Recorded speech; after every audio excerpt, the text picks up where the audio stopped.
Hello everyone, easy physics by N K channel पर आप सभी का एक बार पुनः बहुत बहुत स्वागत है।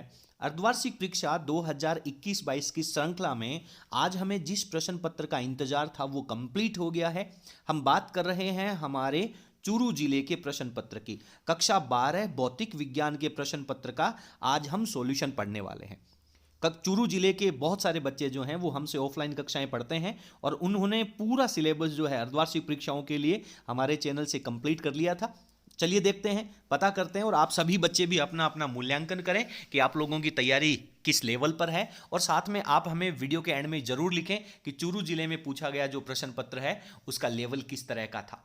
यहाँ पे कुछ इंस्ट्रक्शंस आपको दे रखे हैं, ये सामान्य वही इंस्ट्रक्शन है। पेपर जो है वो आपका 34 नंबर का रखा गया था। समय जो है वो आपको 2 घंटे और 45 मिनट का आया था। चलिए सबसे पहले प्रश्न की हम बात करते हैं। पहला प्रश्न कह रहा है कि परस्पर 3 मीटर की दूरी के ऊपर 2 कूलाम और 4 कूलाम आवेश हैं, उनके बीच में कितना विद्युत बल लगेगा। जैसा कि आपको पता है कि चूरू जिले का जो लेवल है वो काफ़ी हाई लेवल है और आपको यहाँ पे पता भी चल रहा होगा क्योंकि पहला जो प्रश्न है वो ही हमसे न्यूमेरिकल पूछा गया है। आनंद आ जाएगा भाई साहब। कूलाम का नियम हम लगाते हैं सर, फॉर्मूला होता है के Q1 Q2 अपॉन आर का स्क्वायर। के की वैल्यू हम जानते हैं 9 × 10⁹। Q1 की जगह हम 2 लिखेंगे, Q2 की जगह हम 4 लिखेंगे और बटा में दूरी जो है वो भी हमें मीटर में दे रखी है। और 3 का स्क्वायर जब हम करेंगे तो सर 9 आ जाएगा, 9 से 9 कैंसिल आउट हो जाएगा, 4 दूनी 8 10⁹ 8 10⁹। ऑप्शन ए जो है वो इसका राइट आंसर हो जाता है। बहुत सिंपल सा प्रश्न है, न्यूमेरिकल देख करके घबराने की जरूरत नहीं है। चलिए आगे बढ़ते हैं। दूसरा प्रश्न हमसे कह रहा है कि किरचॉफ का जो प्रथम नियम है वो किस भौतिक राशि के संरक्षण के ऊपर आधारित है। बहुत बढ़िया, बहुत शानदार प्रश्न। कई जिलों की अर्धवार्षिक परीक्षाओं के अंदर ये प्रश्न पूछा गया है। किरचॉफ का पहला नियम है जो संधि नियम के नाम से जाना जाता है और वो आवेश संरक्षण के नियम के ऊपर आधारित है। अगले पृष्ठ पे चलते हैं। तीसरा प्रश्न कह रहा है कि 30 सेंटीमीटर वक्रता त्रिज्या के गोलीय दर्पण की फोकस दूरी कितनी होगी। भाई साहब वक्रता त्रिज्या हमें दे रखी है, फोकस दूरी हमसे पूछी गई है, तो सर F = R/2। 30 में 2 का भाग लगा देंगे तो 15 सेंटीमीटर जो है वो इसका आंसर आ जाएगा। एक बात तो माननी पड़ेगी बेटा, चूरू जिले के पेपर में न्यूमेरिकल काफी अच्छे डाले गए हैं, काफी ज्यादा संख्या में डाले गए हैं। अगला प्रश्न कह रहा है विद्युत द्विध्रुव के कारण निरक्ष के ऊपर विद्युत विभव कितना होता है। कोई एक इलेक्ट्रिक डाइपोल है, उसके निरक्ष के ऊपर विभव कितना होगा। सब हम बहुत अच्छे से जानते हैं, ये +Q है, ये -Q है और ये वाली रेखा है वो निरक्ष कहलाएगी। धनावेश और ऋणावेश से दूरी बराबर होने की वजह से इसके हर एक बिंदु पर विभव का मान 0 रहेगा। क्लियर है। चलिए 5वें प्रश्न में चलते हैं। बिंदु आवेश Q से R दूरी के ऊपर विद्युत विभव का सूत्र लिखो। बिंदु आवेश Q से R दूरी पर विद्युत विभव का सूत्र सर KQ/R हो जाएगा। सीधा सीधा फॉर्मूला हमें लिखना। अगला प्रश्न कह रहा है कि विद्युत क्षेत्र की अनुपस्थिति में कहीं कोई इलेक्ट्रिक फील्ड नहीं है, इलेक्ट्रॉनों का औसत वेग क्या होगा। औसत वेग तो बेटा जी 0 रहेगा। जब तक कोई इलेक्ट्रिक फील्ड नहीं लगेगा तब तक इलेक्ट्रॉनों के ऊपर कोई बल नहीं लगेगा और बल नहीं लगेगा तो औसत वेग हमारे पास क्या रह जाएगा, 0 हो जाएगा। 7वां प्रश्न कह रहा है कि एक समान चुंबकीय क्षेत्र B है, उसमें लंबवत दिशा में यानी थीटा की जरूरत पड़ी तो हम बेटा जी 90 डिग्री रख देंगे। V वेग से गतिमान कोई आवेश Q है, इसके ऊपर चुंबकीय बल कितना होगा। सर चुंबकीय बल का फॉर्मूला होता है F = QVB sin theta and theta की जगह हम 90 रखेंगे, देन sin 90 = 1, देन डायरेक्टली हम यहां पे वैल्यू लिखेंगे QVB हमारा आंसर हो जाएगा। नेक्स्ट कह रहा है चुंबकीय फ्लक्स का मात्रक क्या है। सर हम चुंबकीय फ्लक्स को फाई से लिखते हैं और ये होता है B/एरिया वेक्टर। तो चुंबकीय फ्लक्स में चुंबकीय क्षेत्र का मात्रक हो गया सर टेस्ला, इंटू एरिया का मात्रक हो जाएगा मीटर स्क्वायर। तो टेस्ला इंटू मीटर स्क्वायर जो है वो इसका मात्रक हो जाने वाला है। 9वें प्रश्न पे चलते हैं। चालक के अंदर विद्युत क्षेत्र 0 होता है। बिल्कुल डेफिनेटली चालक के अंदर विद्युत क्षेत्र 0 होता है, यह स्टेटमेंट सही है। 10वां प्रश्न कह रहा है कि चालक की प्रतिरोधकता जो है वो ताप में वृद्धि करने पर कम होती है। भाई साहब चालक पदार्थों के अंदर यदि टेम्परेचर का मान बढ़ेगा तो इलेक्ट्रॉन जो हैं, चूंकि चालकों में मुक्त इलेक्ट्रॉन बहुत सारी संख्या में होते हैं और वो अनियमित दिशाओं में गति करेंगे, इधर उधर एक दूसरे को धक्का मारेंगे जैसे जैसे टेम्परेचर बढ़ेगा। अरे बेटा, जैसे मेले के अंदर बहुत सारे लोग होते हैं और जब अगर कोई वहां पे कह दे कि यहां पे तो भाई साहब बम रखा हुआ है, तो आप देख लो कि उसमें से कितने लोग गेट की तरफ पहुंच पाएंगे। तो उसी तरीके से चालक में मुक्त इलेक्ट्रॉन बहुत सारे होते हैं। टेम्परेचर जब बढ़ेगा तो वो एक पर्टिकुलर निश्चित दिशा में गति नहीं कर पाएंगे, परिणाम स्वरूप उनकी प्रतिरोधकता है वो ज्यादा हो जाती है। यहां पे हमसे कम कह रहा है, इसका मतलब भैया सीधा सीधा ये जो स्टेटमेंट है वो हमारा गलत कहा गया है। अगला कह रहा है साइक्लोट्रॉन जो है उसके द्वारा हम इलेक्ट्रॉन को त्वरित नहीं कर सकते। बिल्कुल सही है। अरे साइक्लोट्रॉन है क्या? जैसे बंदूक क्या काम करती है सर? गोली को त्वरित करने का काम करती है। उसी तरह से साइक्लोट्रॉन जो है वो भी आवेशित कणों को त्वरित करने का काम करता है, लेकिन कौन से? धनावेशित कण होने चाहिए और साथ में भारी भी होने चाहिए। ये जो इलेक्ट्रॉन है इसको साइक्लोट्रॉन के द्वारा त्वरित नहीं किया जा सकता। तो इलेक्ट्रॉन को त्वरित किससे करेंगे? बहुत बढ़िया, बीटाट्रॉन से त्वरित करेंगे। 12वां प्रश्न कह रहा है विद्युत क्षेत्र रेखाओं के कोई दो गुणधर्म लिखो। दो ही पूछा गया, मान तो बहुत सारा हमें, दो तो बार भागता भागता लिख दे। कोई भी दो विद्युत बल रेखाएं एक दूसरे को काटती नहीं है। विद्युत बल रेखाएं हमेशा धनावेश से बाहर की तरफ, ऋणावेश के अंदर की तरफ चलती हैं। जहां पे विद्युत बल रेखाओं की संख्या ज्यादा होगी वहां पे विद्युत क्षेत्र की तीव्रता का घनत्व भी ज्यादा होगा, विद्युत क्षेत्र की तीव्रता भी ज्यादा होगी। सिंपल से बहुत सारे प्रॉपर्टीज है, हमें दो ही लिखनी है, हमने दो चिपका दी। अगला कह रहा है गतिशीलता से आप क्या समझते हैं? गतिशीलता का फॉर्मूला जो है वो आपको यहां पे आना चाहिए। चलिए, तो सर गतिशीलता की परिभाषा में हम बहुत अच्छे से लिख पाएंगे। क्या कहती है गतिशीलता? जब आप लोगों ने अपवहन वेग और विद्युत धारा वाला रिलेशन पढ़ा था उस समय हमारे पास गतिशीलता आती है।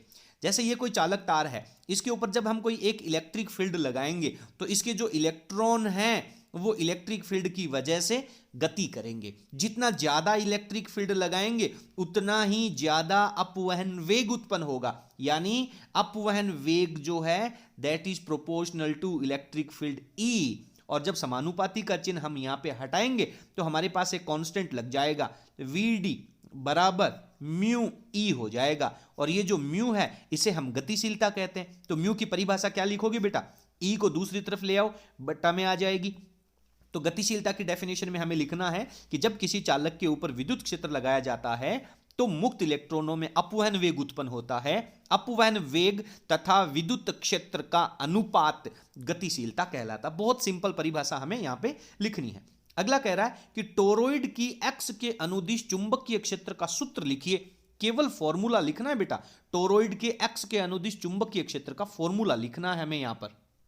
तो सर टोरॉइड के लिए जो चुंबकीय क्षेत्र का फॉर्मूला होगा, सबसे पहले तो आप ये बताओ टोरॉइड जानते हो क्या? हाँ सर, अगर कोई हमारे पास इस तरह से चालक तार से बनी हुई कोई स्प्रिंग है जिसे हम परिनालिका कहते हैं, उसको यदि हम घुमा दें और घुमा करके इसकी जो स्ट्रक्चर है वो कुछ इस तरह से बना दें तो ये जो आकृति बनेगी उसे हम टोरॉइड कहते हैं। और इस टोरॉइड के एक्स के ऊपर जो चुंबकीय क्षेत्र उत्पन्न होगा बी, उसका फॉर्मूला होगा sir mu naught small n into में I, mu naught n I. और ये एन क्या है? एकांक लंबाई पर फेरों की संख्या। हमें यहां पे डेरिवेशन नहीं लिखना, केवल फॉर्मूला लिखना है। चलिए, संधारित्र में संचित ऊर्जा का सूत्र लिखिए। कितने दिनों से पढ़ रहे हैं बेटा जी? 1/2 CV स्क्वायर। सत्यापित कीजिए, हमें प्रूफ करना है। तो संधारित्र के अंदर संचित ऊर्जा का प्रूफ यदि करना हो तो इसके लिए हम कुछ अलग पार्ट्स यूज करेंगे। कैसे?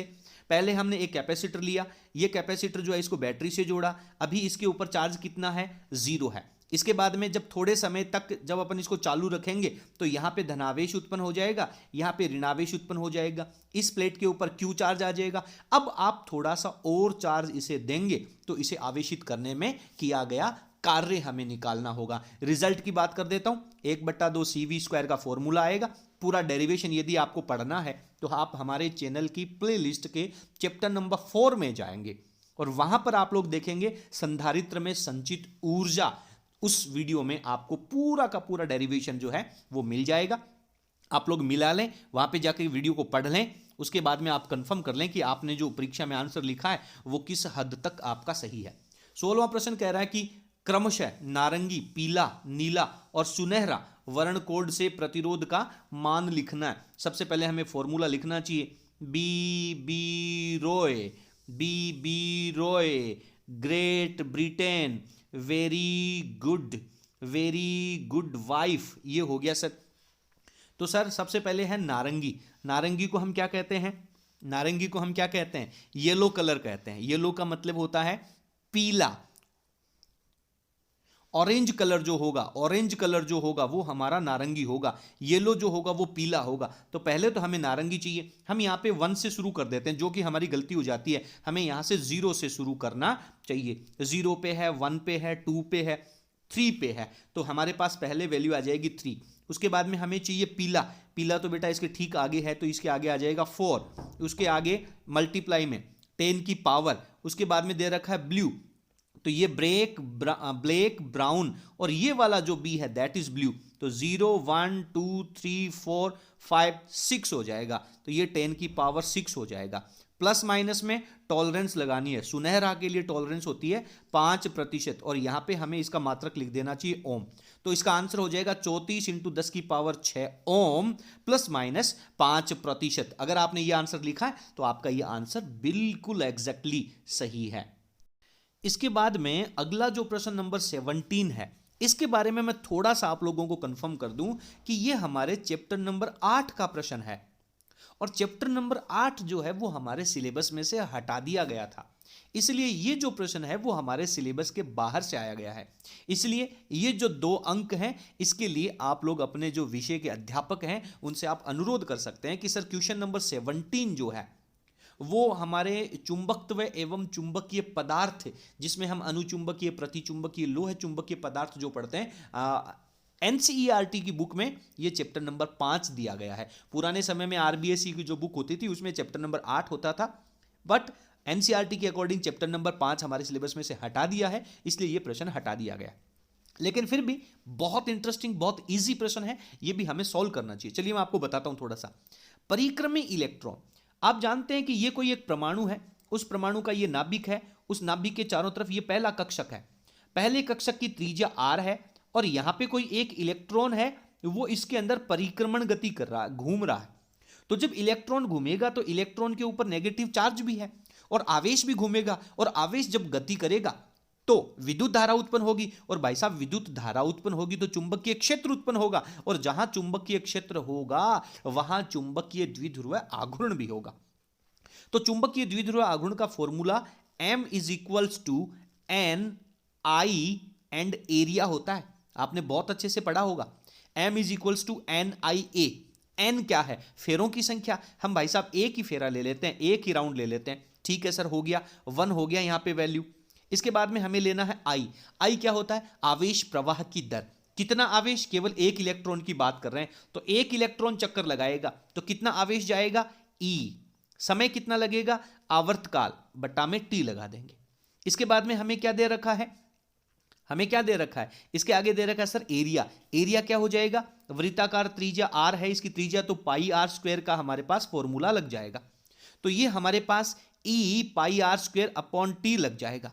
ठीक है, अब आप T की वैल्यू यहां पे निकाल सकते हैं। T क्या है? समय, एक चक्कर पूरा करने में लिया गया समय। तो किस वेग से गति कर रहा है? ये v वेग से इलेक्ट्रॉन घूम रहा है। वृत्ताकार पथ की दूरी कितनी हो जाएगी सर? 2πr तो दूरी हो गई, उसमें जब हम वेग का भाग लगा देंगे तो हमारे पास T की वैल्यू आ जाएगी। तो ये जो 2πr/v है वो आप इस T की जगह लिख सकते हैं। तो आपके पास वैल्यू होगी E, ऊपर चल रहा है πr², बटा में आ गया सर 2πr, और बटा में जो v है वो ऊपर चला गया। पाई ने पाई को मार दिया, r² ने r को कैंसिल आउट कर दिया। हमारे पास फॉर्मूला हो गया EV/r/2। ये हमारे पास परिक्रमी इलेक्ट्रॉन का चुंबकीय आघूर्ण आ जाता है।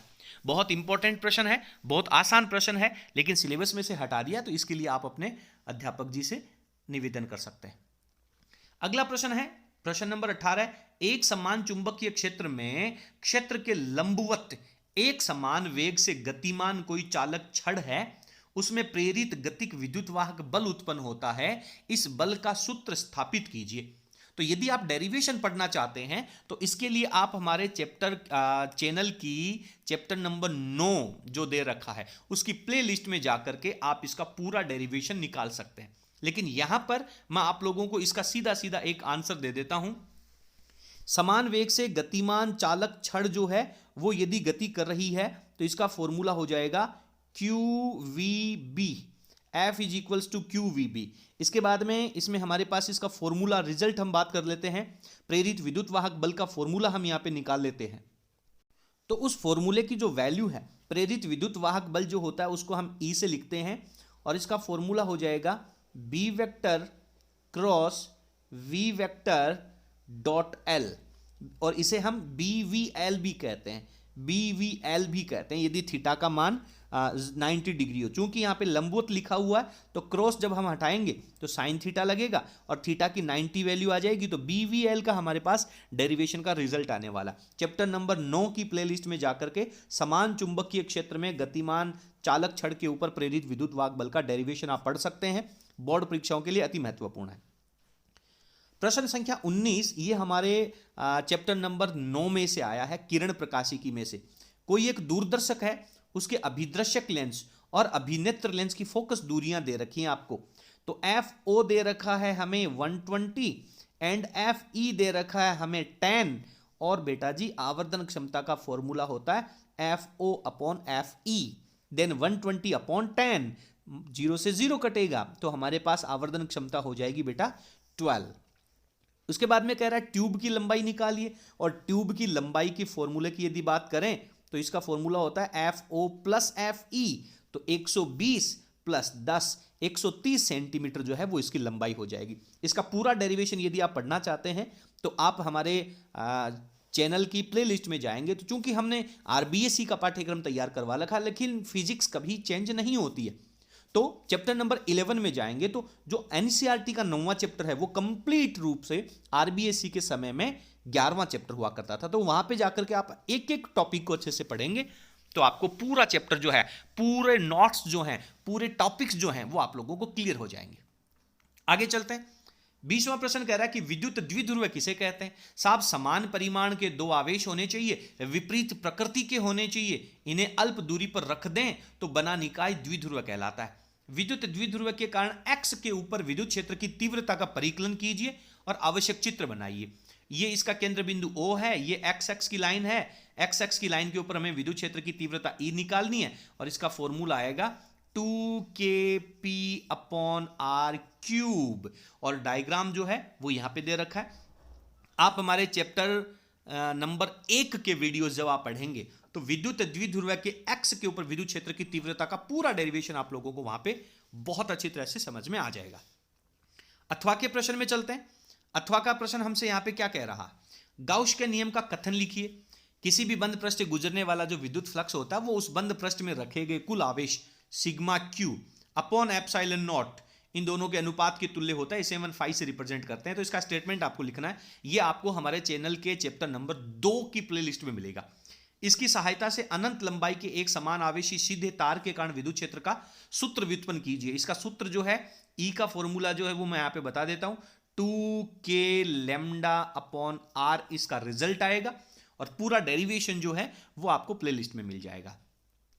21वां प्रश्न कह रहा है स्वप्रेरण किसे कहते हैं? भाई साहब जब एक कुंडली में धारा प्रवाहित की जाती है तो इस एक कुंडली में धारा प्रवाह के कारण इसके खुद के अंदर चुंबकीय क्षेत्र उत्पन्न होगा और हर एक फेरा चुंबकीय क्षेत्र में परिवर्तन का विरोध करेगा। इसलिए स्वप्रेरण को क्या कहते हैं? जड़त्व भी कहते हैं। तो किसी कुंडली में खुद में धारा बहने से खुद के अंदर विपरीत दिशा में उत्पन्न होने वाला प्रेरित विद्युत वाहक बल जो है, इस गुण को हम स्वप्रेरण कहते हैं। परिनालिका के लिए स्वप्रेरण का सूत्र व्युत्पन्न कीजिए। परिनालिका के लिए यदि हम स्वप्रेरण का सूत्र उत्पन्न करना चाहते हैं तो एल का फॉर्मूला हमें निकालना, और एल का फॉर्मूला हमारे पास होता है mu naught n square, area लिख दें या फिर पाई आर स्क्वायर लिख दें, अपॉन में आप इसकी लंबाई से डिवाइड कर दें। और यदि इस परिनालिका के अंदर कोई पराविद्युत पदार्थ रखा गया है दैट टाइम आप इसे म्यू आर से मल्टीप्लाई भी हमें करना पड़ेगा।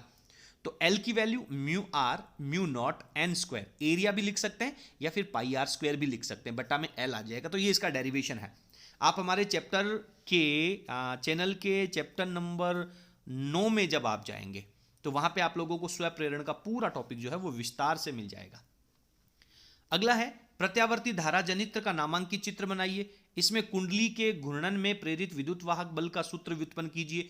पूरा डेरिवेशन जो है वो आपको चैप्टर नंबर 9 में मिल जाएगा। विस्तार पूर्वक पूरा डेरिवेशन आपको वहां पे मिल जाएगा, वहां पे जाके आप तैयारी कर सकते हैं। लास्ट क्वेश्चन नंबर 22, किसी अवतल दर्पण से प्रतिबिंब रचना का किरण चित्र बनाइए। कोई एक अवतल दर्पण है, ये ले लिया सर हमने अवतल दर्पण, ये हो गया इसका मुख्य अक्ष, ये हो गया सर इसका ध्रुव बिंदु। इसमें हमें यहाँ पे कोई बिंब रखा है, मुख्य अक्ष के समांतर प्रकाश की किरण आएगी, वो ध्रुव से निकल जाएगी, और जो ध्रुव से आएगी वो अपवर्तन के पश्चात मुख्य अक्ष के समांतर हो जाएगी। यहाँ पे प्रकाश की किरणें काटेंगे तो यहाँ पे प्रतिबिंब बनेगा। तो ये रचना का एक चित्र हो गया। इसकी सहायता से दर्पण का समीकरण, दर्पण समीकरण हमारे पास होता है 1/f is equals to 1/v plus 1/u का फॉर्मूला। तो ये डेरिवेशन हमें पूरा प्रूफ करना है, और साथ में हमें इसकी आवर्धन का सूत्र भी लिखना है। m इज इक्वल्स टू होता है प्रतिबिंब की ऊंचाई i अपॉन बिंब की ऊंचाई o, और फॉर्मूला आएगा -v/u। इसका डेरिवेशन जो है वो भी आप लोगों को चैप्टर नंबर 11 की प्लेलिस्ट के अंदर कंप्लीट रूप से मिल जाएगा। एक एक टॉपिक हमने बहुत अच्छे से एक्सप्लेन किया, और हम उम्मीद करते हैं कि बोर्ड परीक्षा में आधे अंक का प्रश्न भी आपको हमारे नोट्स से बाहर नहीं मिलेगा। यदि आप हमारे चैनल के चैप्टर में जितने भी चैप्टर पढ़ाए गए हैं जो हमारे सिलेबस में हैं, उनके हर एक टॉपिक को यदि आप कंफर्म करते हैं तो हम आपको विश्वास दिला दें 56 नंबर आपके ईश्वर भी नहीं रोकने वाला है। अगला प्रश्न है कि प्रिज्म से प्रकाश के अपवर्तन का किरण चित्र बनाइए। सर ये प्रिज्म है, ये प्रकाश की किरण आई, अपवर्तन के पश्चात इधर गई, और यहां से अपवर्तन के पश्चात इधर होगी। अगर इस किरण का रास्ता नहीं मुड़ता तो ये सीधे आगे की तरफ निकल जाती, और लास्ट में ये पीछे जा रही है, तो इन दोनों के बीच में जो एंगल बनेगा उसे हम विचलन कोण कहते हैं। क्या कहते हैं? विचलन कोण कहते हैं। तो आगे सवाल कह रहा है कि प्रिज्म के आपतन कोण विचलन कोण के मध्य ग्राफ बनाइए। तो सर इसका ग्राफ जो है वो हमारे पास ही आएगा, ये आपतन कोण है और y अक्ष पे हम ले लेंगे विचलन कोण, और ये हमारे पास न्यूनतम विचलन की स्थिति आ जाएगी। तो इसका ग्राफ भी हमें बनाना है। प्रिज्म के न्यूनतम विचलन कोण के लिए संबंध व्युत्पन्न कीजिए। तो इसका जो रिजल्ट आएगा delta m is equals to bracket mu -1 into A. A is the prism angle, ये प्रिज्म कोण है। तो ये रिजल्ट हमें यहां पर लिखना चाहिए। बहुत इंपॉर्टेंट प्रश्न है, लगभग सभी जिलों की परीक्षाओं के अंदर ये प्रश्न पूछा गया है। ये भी आप हमारे चैनल के चैप्टर नंबर 11 की प्लेलिस्ट में जाकर के पढ़ सकते हैं। तो इस तरह से हमने चूरू जिले का अर्धवार्षिक परीक्षा 2021-22 के पूरे प्रश्न पत्र का सॉल्यूशन पढ़ लिया है। आप यदि चूरू जिले के स्टूडेंट हैं तो आप हमें बताएं कि आपका क्या स्कोर रहने वाला है, और बाकी सारे जिलों के जो स्टूडेंट्स हैं वो हमें बताएं कि इस जिले का जो पेपर था उसका लेवल क्या रहने वाला है। यदि कम से कम आप सभी जिलों के अर्धवार्षिक परीक्षाओं के प्रश्न पत्र भी आप अच्छे से पढ़ लेते हैं तो मान करके चलिए कि आपके 75% अंक जो हैं वो कोई भी रोकने वाला नहीं है। यदि आपको वीडियो पसंद आया हो तो वीडियो को लाइक करें, और आप सभी से अनुरोध है कि हमें सपोर्ट करने के लिए वीडियो का लिंक अपने सभी फ्रेंड्स के साथ शेयर जरूर करें। बहुत बहुत धन्यवाद। Thank you.